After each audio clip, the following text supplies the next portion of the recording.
மிஷனை பற்றி தடை செய்யணும் என்று சொல்லக்கூடிய அனைத்து ஆர்வலர்களும் இதை பாருங்கள். பொன்ராஜ் ஐயா, நாயனார் ஐயா, நீங்கள் எல்லோரும் இதை பாருங்கள். இதை பார்க்கும்போது ஓட்டை எப்படி திருடுறோம், எப்படி ஃபோட்டோ எடுக்குது, எப்படி ஒவ்வொரு ஆளுக்கு ஓட்டு ஜம்பிங் ஆகுது. அந்த டயத்திலேயே போட திருட முடியும். போட்டது பிறலாம் திருட முடியாது. போடும்போதே எல்லாமே ஓட்டை திருட முடியும். அதுதான் பார்க்க போகிறீங்க. பார்க்கலாம். தருமபுரியில் இருக்கும்போது இயக்கி காமிச்சது. மாநிலத்திற்கும் இந்த ஓட்டு போடும் இயந்திரம் 100க்கு 100 போர்ஜரி பண்ண முடியும் என்று நாசுக்கான முறையில் இவர் இயக்கி காமித்தது எங்களுக்காக புரிஞ்சது. தேர்தல் ஆணையமே நீங்கள் பார்த்தீங்கன்னா உங்களுக்கு தெளிவாக புரியும் என்று பத்திரிகை மூலமாக தெளிவான முறையில் எடுத்து சொன்ன ஆங்கில பத்திரிகை இந்தியன் எக்ஸ்பிரஸ்க்கு நன்றியை தெரிவித்துக் கொண்டு, அனைத்து பொதுமக்களுக்கும் இந்தியாவில் ஓட்டு சுதந்திரம் கொடுக்கப்படவில்லை. ஒவ்வொரு மனிதனுக்கும் ஓட்டு உரிமை என்பது பிபி சவுண்டும் லைட்டு மட்டும்தான் ஓட்டு உரிமையாக கொடுக்கப்பட்டிருக்குது.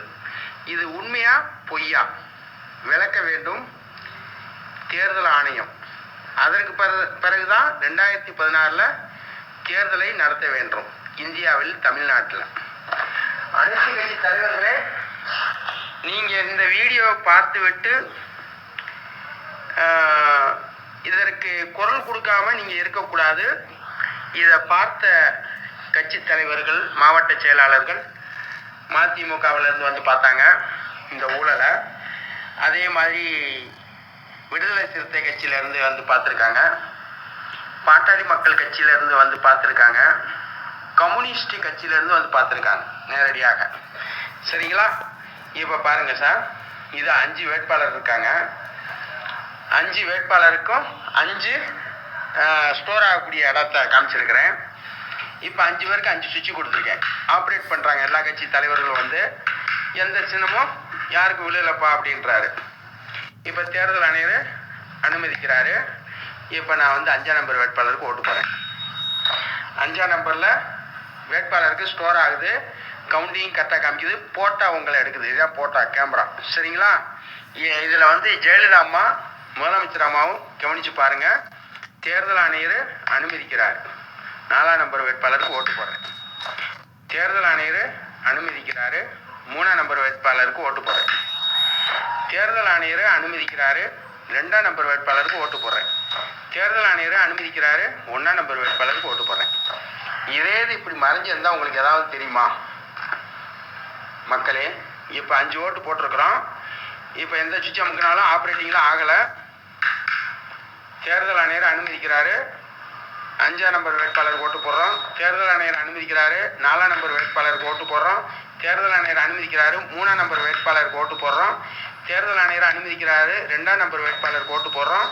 தேர்தல் ஆணையர் அனுமதிக்கிறாரு. 1ஆம் நம்பர் வேட்பாளருக்கு ஓட்டு போடுறோம். சார், இப்போ மறைஞ்சிருந்துச்சு கரெக்டாக தானே சார் எங்கன்னு இப்படி காமிச்சிருவாங்க. காமிச்சிட்டு இப்போ திருத்துத்தனம் எப்படி நடக்குதுன்னு பார்க்கலாமா? இது வந்து திருத்துத்தனம் பண்ணுறதுக்கான ஒரு சுவிட்சு. இதை செல்ஃபோன் மூலமாக பயன்படுத்தலாம், டைமர் மூலமாக பயன்படுத்தலாம், எப்படி வேண்டாலும் பயன்படுத்தலாம். சரிங்களா? இப்போ இந்த 4 வேட்பாளருக்கு ஓட்டு விழுகாது. தேர்தல் ஆணையர் அனுமதிக்கிறாரு. இப்போ நான் பாருங்கள் ஓட்டு போடுறேன். 1ஆம் நம்பர் வேட்பாளருக்கு தேர்தல் ஆணையர் அனுமதிக்கிறாரு. 2ஆம் நம்பர் வேட்பாளருக்கு ஒரு பிபி சவுண்டு வரும், லைட் வரும், ஓட்டு அவருக்கு விழுகாது. 1ஆம் நம்பரில் போய் சேவ் ஆகுது. கவுண்டிங் கரெக்டாக காமிக்குது, கரெக்டாக போட்டா இருக்குது. தேர்தல் ஆணையர் அனுமதிக்கிறாரு. 3ஆம் நம்பர் வேட்பாளருக்கு ஓட்டு போகிறேன். அவருக்கு பிபி சவுண்ட் லைட் வந்துச்சு, ஓட்டு வந்து 1ஆம் நம்பர் வேட்பாளருக்கு போய் ஸ்டோர் ஆகுது, கவுண்டிங் கரெக்டாக காமிக்குது. தேர்தல் ஆணையர் அனுமதிக்கிறாரு. 4ஆம் நம்பர் வேட்பாளருக்கு ஓட்டு போடுறேன். பிபி சவுண்ட் லைட்டிங் வந்துச்சு, 1ஆம் நம்பரில் போய் ஸ்டோர் ஆகுது, கவுண்டிங் கரெக்டாக காமிக்குது. தேர்தல் ஆணையர் அனுமதிக்கிறாரு. 5ஆம் நம்பர் வேட்பாளருக்கு ஓட்டு போடுறேன். இப்படி தான் ஜெயலலிதா அம்மா வந்து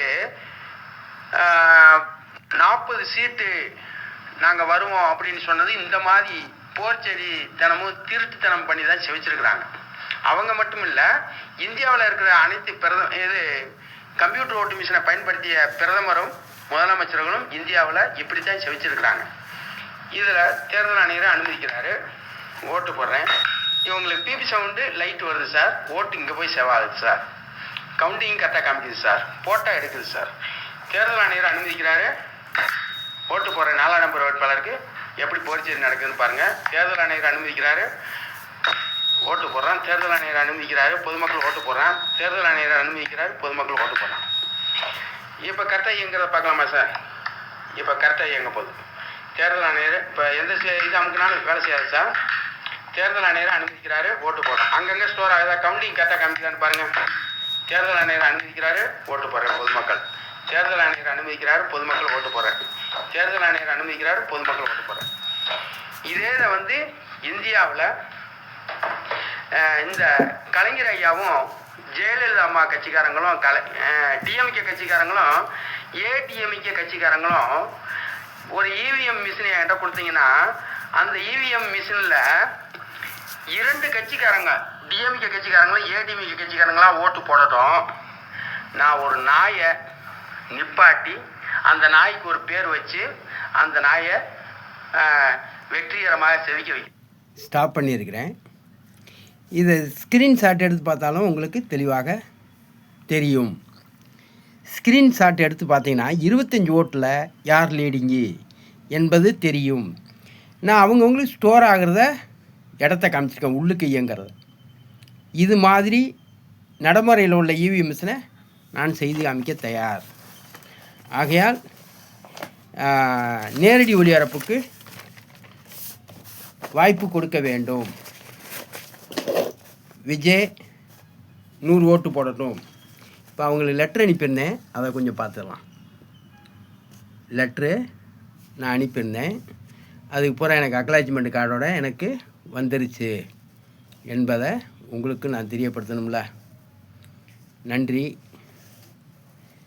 எனக்கு அக்னாலஜ்மெண்ட் கார்டு இன்றைக்கி எடப்பாடிக்கிட்டேருந்து வந்திருக்குன்னு சொன்னாங்க.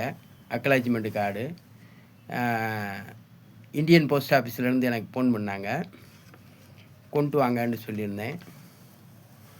அதனால் எடப்பாடிக்கிட்டேருந்து இன்றைக்கி எனக்கு அக்னாலஜ்மெண்ட் கார்டு வந்திருக்குது, அதை வந்து வாங்கிக்கிங்க அப்படின்னு எனக்கு கூப்பிட்டாங்க. அதனால் இன்றைக்கி லீவ் போட்டிருக்கிறேன். அவங்க ஏற்கனவே திராவிடார் கோயில்கிட்ட போய் கொடுத்துட்டாங்க. அந்த போஸ்ட்மேன் வரவும் நம்ம வீட்டை வந்து பக்கமாக காமிச்சிட்டு இது பண்ணலாம்னு பார்க்குறேன். ஏன்னா இன்றைக்கி லீவ் எதுக்காக போட்டேன்னா, போஸ்ட்மேன் எல்லா போஸ்ட்மேனும் கரெக்டாக செல்லூர் மேலத்தோப்பு சந்தனமாரியம்மன் கோயிலுக்கு வந்து கொடுப்பாங்க. இவங்க சந்தனமாரியம்மன் கோயில்கிட்ட தான் நிற்கிறேன்னு சொன்னாங்க. சரி கோயில் பக்கத்தில் கொடுத்துருங்க அப்படின்னு. கோயில் பக்கத்தில் பால்ராஜ் அப்படின்னாங்க. பால்ராஜ்னா அது எனக்கு தெரியும், அவர் கவுடி விளாட்ற பால்ராஜ். அவர் இறந்து போயிட்டார். அவர் மக தான் வாங்குதுன்னு நினச்சேன். அப்புறம் பார்த்தா அவர் பால்ராஜ் சனதாதளம் பால்ராஜ் அண்ணன் மக வந்து வாங்கியிருக்கு. அப்புறம் நேற்று தான் போய் வாங்கி வந்தேன். பிடிஜேலேருந்து ஒரு லெட்ரு ரிட்டன் வந்ததும் அவங்க வாங்கி வச்சுருந்தாங்க. வாங்கி வைங்கப்பான்னு சொன்னேன் ஃபோனில். நன்றி, வணக்கம். அடுத்த டேக்கில் பேசுவோம்.